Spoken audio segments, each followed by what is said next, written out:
Now, in the last year, I was in the hospital 11 times in a 12-month period. Every time an issue came up, every time the surgery came up, every time I went to the hospital, the prayer circle, as I started calling it, y'all probably heard that term before, the prayer circle started getting larger and larger and larger. Sandra was told I wouldn't live probably, best we can guess, about 7 to 10 times during the last 12 months. And every time she'd shake her head, say, no, my God isn't going to die. She'd put the word out, and the prayer circle would start.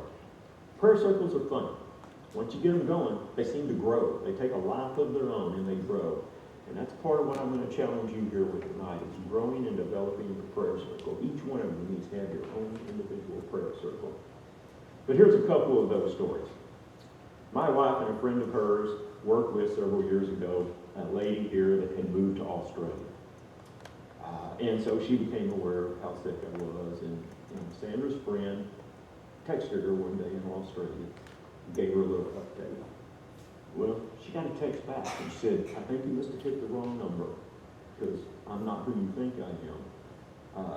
But sorry to hear about your friend's husband, and if you tell me more, I'd love to know. I happen to be the pastor of a church in Australia with about 5,000 members, and we'd love to add him to our prayer list. So there was a church in Australia for the last couple of years praying for me this whole time. Just one example of what can happen when you develop a prayer circle. Through the course of Sandra's work here at Ash Creek as a children's minister, she was talking with a minister up in New York. And he said, well, I'm sorry to hear about your husband, but I tell you what, if you give me some information, tell me his name, we'd love to put him on our prayer list. We have a little bitty small church here in New York, but we have about 5,000 members, and we'd love to add him to our list. So I don't know why 5,000 was the number. Apparently, we need to do some work. We're shot up. We need to do some work for them because we're not anywhere near that.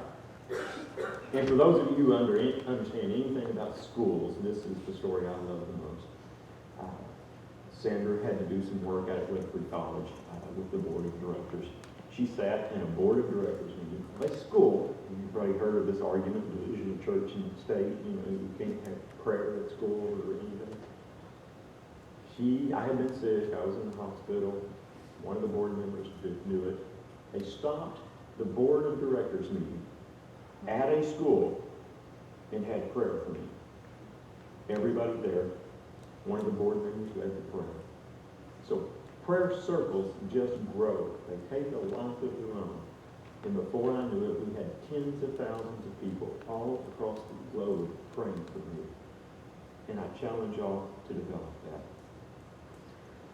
I know that if you grow your prayer circle, miracles can happen. Remember I said earlier, miracles won't happen without prayer. That's one thing I did learn.